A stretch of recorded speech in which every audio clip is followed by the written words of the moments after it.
জীবনে প্রথমবার পেশোয়ারি বিফ রান্না করলাম। কেমন হবে এই বয়ে বয়ে আল্লাহ আল্লাহ করতে করতেই রইলাম। অবশেষে আল্লাহর নাম নিয়ে আমি স্টার্ট করে দিলাম। দেখা যাক কেমন হয়। এরপর হচ্ছে আমি প্রথমে কিছু বিফ নিয়েছি, তারপরে একটি হচ্ছে নলা নিয়েছি। এটাতে পেশোয়ারি বিফে আপনার নলাটা মাস্ট লাগবে। এটা একটা দিলে হবে, কেউ চাইলে দুইটা দিতে হবে। আমি হচ্ছে আজকে প্রথম এক্সপেরিমেন্ট করব, তাই আমি স্বল্প পরিমাণ মাংস নিয়েছি। এরপর দেখেন প্রত্যেক আইটেম আমি আস্ত নিয়েছি। তারপর আস্তর মধ্যে কী কী আইটেম আপনারা তো দেখিয়েছেন, পেঁয়াজ, রসুন, আদা, তারপর হচ্ছে কাঁচামরিচ, আলু আর টমেটোটা আমার বাসায় এই মুহূর্তে অ্যাভেলেবেল ছিল না, তাই আমি টমেটোটা স্কিপ করেছি। এরপর হচ্ছে আমি একটা পাত্র নিয়ে সেই পাতিলের মধ্যে আমি হচ্ছে ঘি দিয়ে এই যে বিফগুলো একটু কষিয়ে নেব ভালো করে। একদম একটু যখন মাখা মাখা কষানো হয়ে যাবে তখন আমি হালকা লবণ দিয়ে সেটি আর একটু কষিয়ে নেব। এরপর কিছুক্ষণ সিদ্ধ হতে দেব। দেখবেন এখান থেকে কিছু পানি বের হয়েছে।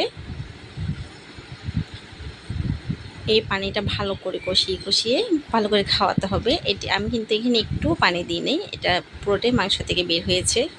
তারপর আমি একে একে গরম মশলা আইটেম সব দিয়েছি। এখানে আপনার গোলমরিচটা খুব বেশি দিতে হবে, কারণ হচ্ছে ওইটা থেকেই আপনার একটা ঝাল ঝাল স্মেলটা থাকবে। তারপর আমি আস্ত সব জিনিস দিয়ে দিচ্ছি।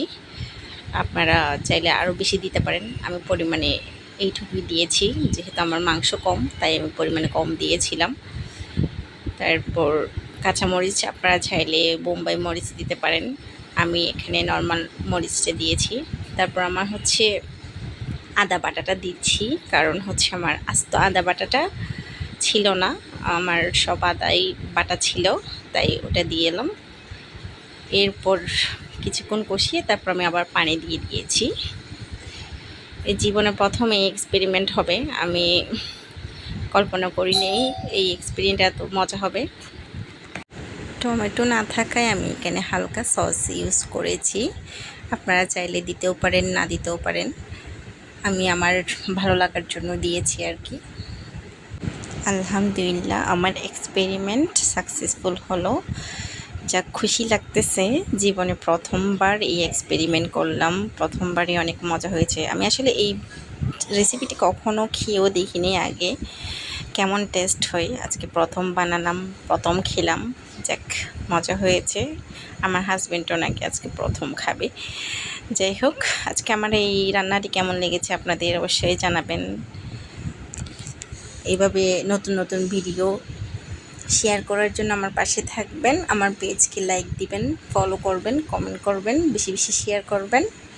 ওকে, আজকের মতো বিদায় নিলাম। আল্লাহ হাফেজ, টাটা।